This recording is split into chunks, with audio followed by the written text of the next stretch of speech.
പ്രിയ പ്രേക്ഷകർക്ക് സീരിയൽ ന്യൂസിലേക്ക് സ്വാഗതം. കൂടുതൽ സീരിയൽ ന്യൂസുകൾ അതിവേഗം ലഭിക്കുന്നതിന് ഈ ചാനൽ സബ്സ്ക്രൈബ് ചെയ്യുക. ബെൽ ഐക്കൺ മറക്കാതെ ക്ലിക്ക് ചെയ്യുക. വീഡിയോ ഇഷ്ടമായി എങ്കിൽ ലൈക്ക് ചെയ്യാൻ മറക്കരുത്. പ്രതികൾ പുറത്തായതിനെ തുടർന്ന് പിടിച്ചു നിൽക്കാൻ പറ്റാത്ത അവസ്ഥയാണ് മനോഹറിനുണ്ടായിരിക്കുന്നത്. ഇതോടെ വീട്ടിൽ പോലും വിലയില്ലാത്ത അവസ്ഥ വരികയാണ്. സരയുവാകട്ടെ വീട്ടിൽ നിന്ന് ചവിട്ടി പുറത്താക്കാൻ ശ്രമിക്കുകയും ചെയ്യുന്നു.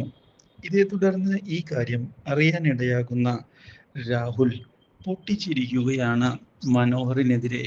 എടാ, നീ കുറെ നാള് എന്നെ പറ്റിച്ച് മുന്നോട്ട് പോയതല്ലേ?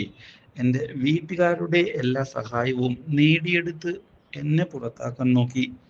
ഇപ്പോഴെന്തായടാ നിനക്കുള്ള തിരിച്ചടി ലഭിച്ചത് കണ്ടോ എന്ന് ചോദിക്കുന്നു.